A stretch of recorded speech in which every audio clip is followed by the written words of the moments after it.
Thank you very much, Leanne. Once again, good morning from the beautiful city of Port Elizabeth. We are about to witness the unveiling of the State of the City address by the Mayor, Denny Jordan, who promises that he's going to turn the next 5 years into the golden years for this municipality. It's going to be interesting to see the details of that as he begins his address around at about 10 o'clock this morning.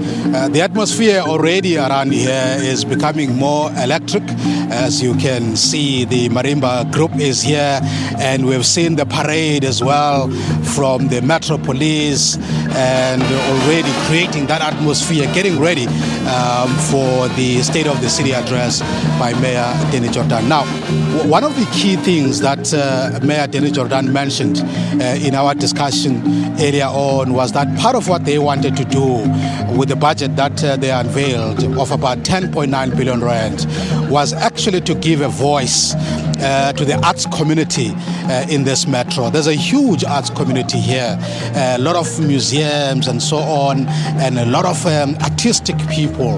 It has produced giants in the art industry like John Kani, Nom Nkonyeni, and many more who come from here. But the problem has always been the support, particularly the facilities for that. But joining me now is the director of the Opera House, Monde Ngonyama. He's also the chairperson of the Nelson Mandela Metro Arts Council. Now, he's going to help us to understand really the benefits of the program that is about to unfold to assist artists in the Nelson Mandela Metro. Morning, Monde. How excited are you about the plans that Mayor Denny Jordan seems to have about artists in this metro? Very excited, Tammy. I want to, in congratulating the mayor, first thank the community of Elalin, Red Location, having agreed unanimously to open the Red Location Museum, because it forms part of a broader spectrum of the cultural map in the resuscitation of arts in the city. I think what Mayor Denny Jordan has done is mastering the art of listening, because as the cultural sector, 12 months ago, we submitted to him a strategy called Creative Economy Programs Investment Strategy, wherein we say this is how we see ourselves, this is how we envision a city going ahead in support of creative economy, and he has done that. And we're expecting no less today when he will be presenting his budget and policy speech, that he would have incorporated all the aspects in coherent within the Creative Economy Programs Investment Strategy. Right. Now, one of the issues that I mentioned earlier on, that I know that the arts community in the metro that have been complaining about, is the issue of facilities. How do you make sure that they do have facilities to be able to expose themselves, express themselves and their talents? I think as the artist of the Nelson Mandela Metro, we need to take part blame for our condition, because we flew into a space of performing, and did not focus on a process of creation and producing our works. The strategy that we have negotiated with the mayor, that he has since lifted as going to be the part of taking the city forward, speaks to that. Key among that is the Nelson Mandela Metro has clusters, because you cannot expect people living in Utenek, people living in Zwide, to come and rehearse at the Port Elizabeth Opera House, for instance.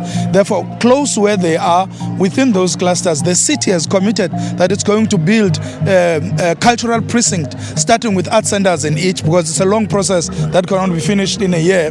So we're expecting an announcement from the mayor that Utenek is going to have its own cultural precinct, Zwide Maklak is going to have its own cultural precinct, Rosedale is going to have its cultural precinct, as well as Motherwell. That is why it was key to us to ensure that one of the biggest cultural precinct in this continent, which is the Red Location Museum Precinct, has got to be functional, and we will always be beholden to the community of Elalini for agreeing with us on that, understanding and not looking down upon other problems, which we will work with them in resolving.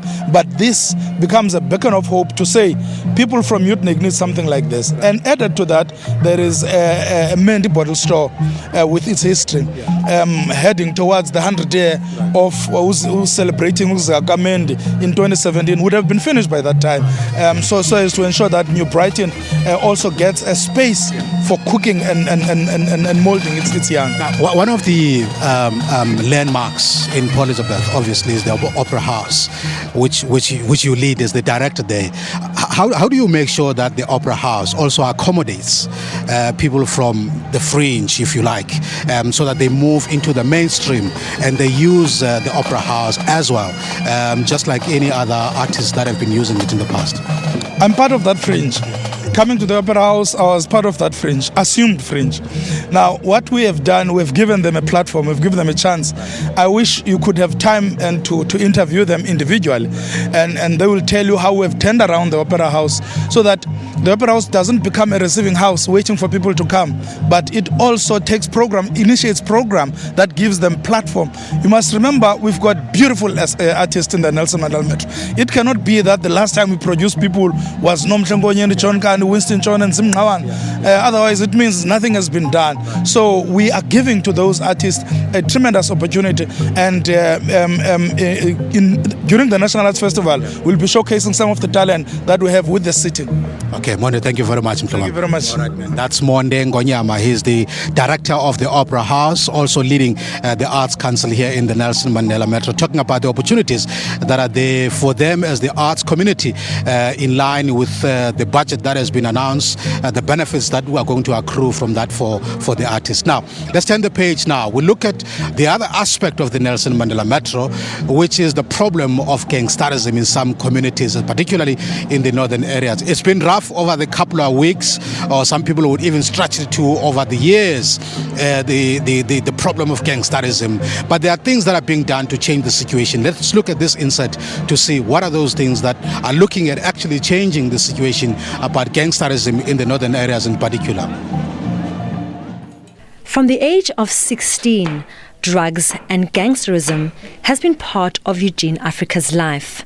The eldest of 5 and no father figure, Eugene says gangsterism was his only escape plan to provide for his family. It granted him quick but illegal access to money to sustain the dangerous life of drugs. Eugene was sentenced to 17 years imprisonment for armed robbery. In prison, he went deeper into gangsterism. He became the leader of a notorious and feared gangster group known as the 26. He says although he has now turned his life around, integrating back into society has not been easy. The people of the 26s, even outside, they're killing each other. You see, life is bad here outside if you are part of gangsterism. You're not safe to work anyway. You must always look at your back and you must look and watch, because even your shade on the left side and the right side, you're afraid of it because of the gangsterism lifestyle. Social workers in the community say gangsterism is not solely a criminal or law enforcement program. In fact, treating it as such only worsens the situation. Justin Oliphant, who runs a youth rehabilitation center, maintains that gangsterism is a culture. He says it's not only about drugs, but status, expensive clothes, and access to easy money.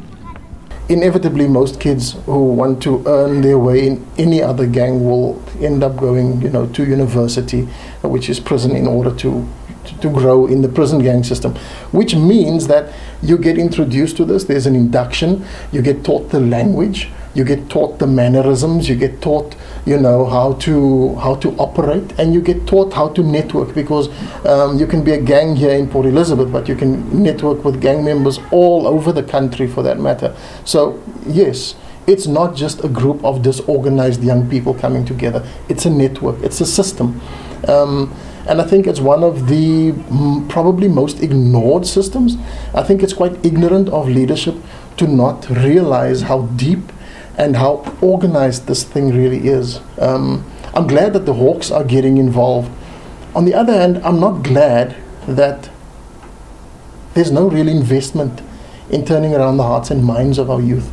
Because, yes, so we arrest them, we put them in prison, we end up making them even more hardened, we end up making them even better at being, criminals. But for the grieving families, life in the northern areas is a nightmare. One of the victims, Esau Eitenhaler, a community developer, was shot on his way to church. His grieving family says not enough is being done to address the issue. If you stay in Helensville, in this place, you are living in danger because it's shooting any time of the day. Every time of the day, you can go to church, you can go to school. Maybe the gangsters can fight. They're shooting with each other. The guns those bullets can get to you. And how do I feel about the whole thing? Like I said earlier, I feel sad. I will never see my brother again. I will never hear him singing. I think that not only our family, the whole northern areas, we lost a very good person. More than 250 people have died in gang violence in the Nelson Mandela Bay Metro in the past 2 years. It is hoped the introduction of a multidisciplinary task team comprising of crime intelligence, tactical response team and the Hawks members from East London will turn things around. SABC will not tolerate any barbaric actions of criminals against this community of Nelson Mandela. So, in principle, as SABC management, we're going to make sure that those who are involved are brought to books as a matter of urgency. Social workers, however, maintain that a multifaceted approach from government, community leaders, the families and the community is the only way to properly deal with the scourge of gangsterism. Law enforcement is one, it's one of the avenues which we need to follow in order to combat the scourge of gangsterism. But obviously not only law enforcement. We need, and I'm always fighting with these educated people about the fact that we need a multi-sectoral approach, to combating the scourge of gangs, kids getting involved in gangs, the culture of gangsterism, because gangsterism, it's a culture. It's an ingrained doctrinal issue in the hearts and minds of people. Sometimes people don't know of any other alternatives. So law enforcement, yes, but law enforcement only? Hell no. We need a lot more than just the police. For the community of the northern areas, the Hawks are seen to be their only hope. Lerato Tipa, SABC News, Port Elizabeth.